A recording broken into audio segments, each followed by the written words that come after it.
Hey guys, so I know that it's what's today? Tuesday, and I said I would be posting a video every Monday, but I just feel like if I make it a thing every single Monday, that's going to feel like it's a chore. And I just feel like I want to be able to post when I just feel that the Lord is talking to me or convicting me of something, or something that I just really want to share with you at any time. And so maybe I'll post a majority of them on Mondays, but I just know that I don't want to make it every single Monday where I feel like like I said, I don't want it to ever become something that is on a checklist. So with that said, I kind of want to share something that happened last week that really was heavy on my heart. I took a lot of time to pray about it and process. And so now I just want to share that with you. But on class, I'm in victimology, and I think it was last Thursday. Last Thursday I was in class and we watched this documentary, and it was all about the rape kits, that there were thousands of them, and this was in Ohio, Michigan, and California, and that there were thousands and thousands. This was probably a decade ago, I believe, that were never they were never looked at. Some of them were destroyed and thrown away, and so it just emphasized how the states were just not, they didn't make that a priority. And so watching that, it broke my heart, because there were so many women that were raped, and their rapists were still out there, and they were living in fear, and they were scared, and it broke my heart. I shed a few tears. But what I noticed that I didn't want to happen was I became angry, and I got mad, because how can you rape someone? I don't get it. I don't understand. And then not only were they raped, but nothing was done about it. And so for a while, I just kind of processed that, like, Lord, why? What is the reason for that? I don't get it. I don't understand.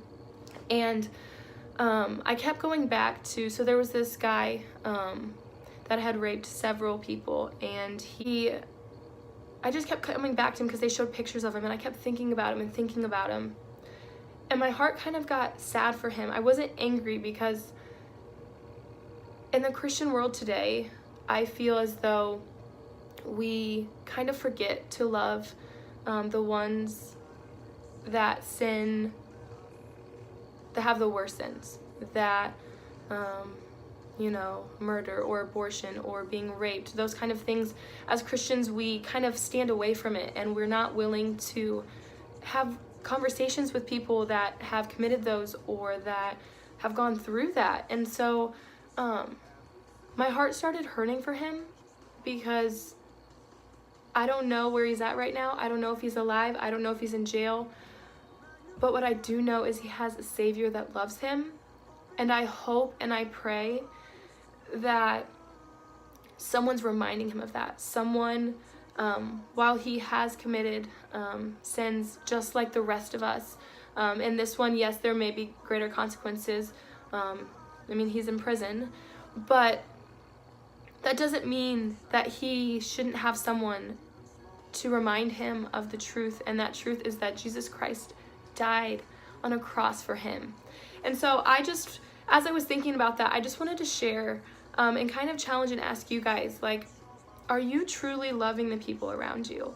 Not your best friends, not just your family or the ones that agree with you, but the ones that are hard, the ones that bring something different to the table, whether that's a different sin or religion or belief or a hobby. Are we just trying to live comfortably in this life and not go out and love people?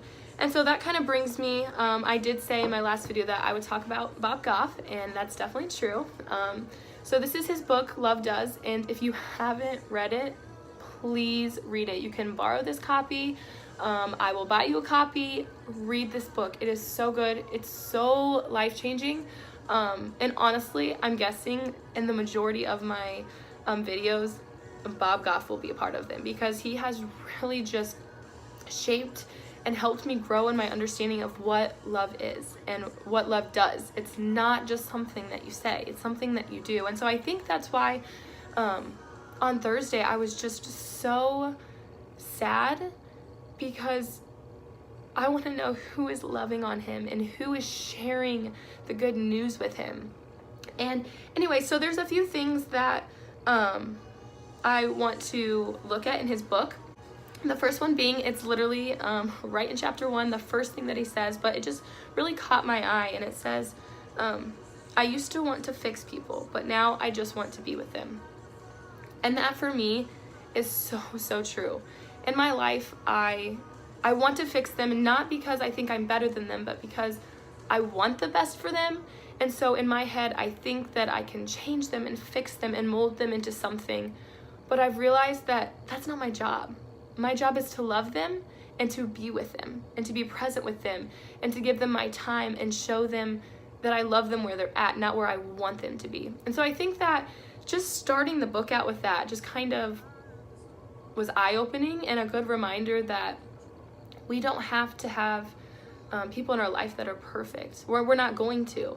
But I think we have that expectation that if they're different than us or they don't agree with us, that we can't communicate or, you know, have a close relationship with them. And I really feel that that's definitely not true. And so, yeah, that was something that I really have been trying to work on and understand, that as long as I'm just with people and I'm present and I'm showing them that I love them and that I'm with them, I think that says more than, I know it says more than just putting our opinions out there and voicing things that they may not agree with. And that's okay. Like, I seriously am speaking from personal experience, that I always thought that, like, what I believed and what my parents taught me and how I grew up, like, that was right. And that was what it should be.